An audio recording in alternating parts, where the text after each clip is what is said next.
అదేవిధంగా ఉమ్మడి కరీంనగర్ జిల్లాలో వరుసగా జరుగుతున్న నేర ఘటనలు ప్రజల్లో ఆందోళన పెంచుతున్నాయి.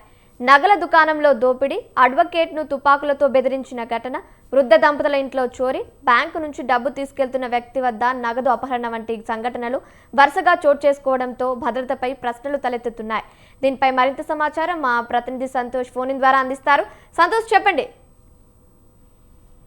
ఒకప్పుడు శాంతి భద్రతకు ప్రత్యేకగా నిలిచిన ఉమ్మడి కరీంనగర్ లో ఇప్పుడు నేరగాళ్లు రెచ్చిపోతున్న తీరు ప్రజలనైతే కలవర పెడుతుందని చెప్పుకోవచ్చు. వరుస దోపిడీలు, దొంగతనాలు, తుపాకులతో బెదిరింపుల ఘటనలు అయితే భద్రతా వ్యవస్థపై తీవ్ర ప్రశ్నలు తలెత్తుతున్నాయని చెప్పుకోవచ్చు. ప్రజల నమ్మకాన్ని దెబ్బతీస్తున్న ఈ పరిణామాలపై అయితే మనం చూసుకోవచ్చు. ఉమ్మడి కరీంనగర్ జిల్లాలో వరుసగా చోటు చేసుకుంటున్నటువంటి నేర ఘటనలు ప్రజల్లో భయాందోళనలు పెంచుతున్నాయని చెప్పుకోవచ్చు. కరీంనగర్ లోని పిఎన్జే జ్యువెలరీస్ లో జరిగినటువంటి దోపిడీ ఘటన రాష్ట్ర వ్యాప్తంగా సంచలనం రేపింది. అదేవిధంగా అల్గునూరు చౌరస్తా వద్ద అడ్వకేట్లు తుపాకులతో బెదిరించారనే ఆరోపణలు కూడా భద్రతా లోపాలను మరోసారి బయటపెట్టాయి. అదేవిధంగా చూసుకున్నట్లయితే భగత్ నగర్ లోని వృద్ధ దంపతుల ఇంట్లోకి చొరబడినటువంటి దుండగులు నకిలీ తుపాకులు కత్తులతో బెదిరించి నగదు, బంగారు ఆభరణాలు దోచుకెళ్లినటువంటి ఘటన ప్రజలను షాక్ గురి చేసింది. అదేవిధంగా సిరిసిల్ల జిల్లా వేములవాడలోని బ్యాంకు నుంచి డబ్బు తీసుకుని ఇంటికి వెళ్తున్నటువంటి వ్యక్తి వద్ద నుంచి 3 లక్షల రూపాయలు అపహరించిన ఘటన కూడా నేరగల్ల ధైర్యాన్ని స్పష్టంగా చూపిస్తుందని చెప్పుకోవచ్చు. అయితే ఈ వరుస ఘటనలు చూస్తుంటే నేరస్తుల్లో భయం తగ్గిందా, పోలీసు నిఘా బలహీన పడిందా అనే ప్రశ్నలు కూడా బలంగా వినిపిస్తున్నాయి.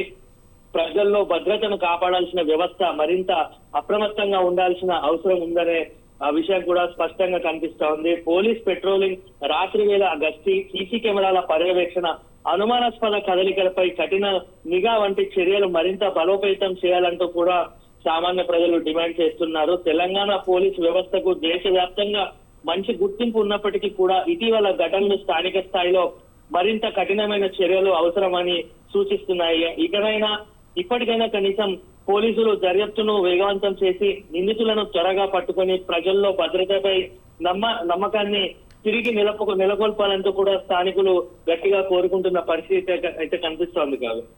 సంతోష్, ఇక్కడ మనం చూసుకుంటే ఎన్ని మోసాలు, ఎన్ని కేసులు, ఎన్ని హత్యలు జరుగుతున్నప్పటికీ పోలీసులు యాక్షన్స్ తీసుకుంటున్నప్పటికీ కూడా ఇంకా మనుషుల అవగాహన రావట్లేదు. సో ఇలాంటి వాళ్ళకి ఎలాంటి అవగాహన ప్రోగ్రామ్స్ కండక్ట్ చేస్తే బాగుంటుంది అంటారు? వాళ్ళలో ఎలాగా మంచి ప్రవర్తన తీసుకొస్తే బాగుంటుంది అంటారు?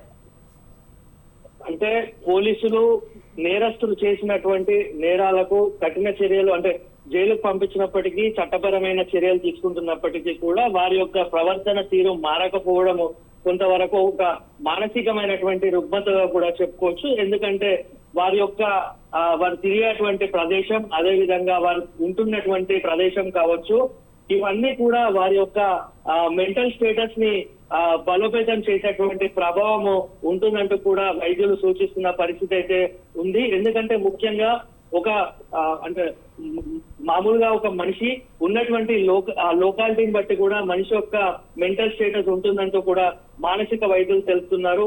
ముఖ్యంగా వాళ్ళు పెరుగుతున్నటువంటి ప్రదేశం ఎట్లా ఉంటుంది, అదే విధంగా మనం చూసుకున్నట్లయితే ముఖ్యంగా వారు ఒక ఉన్నతమైన స్థాయిలో ఉండాలంటే కొన్ని అవగాహన కార్యక్రమాలు చేయాలి. అదేవిధంగా పోలీసులు కూడా ఎప్పటికప్పుడు గస్తీ చేయాలి. పోలీస్ పెట్రోలింగ్ వాహనాలను ఎప్పటికప్పుడు ప్రతిరోజు కూడా నైట్ టైంలో పెట్రోలింగ్ పెంచాలంటూ కూడా ప్రజలు చెప్తున్న పరిస్థితి అయితే ఉంది. Okay, right Santosh, thank you for the updates.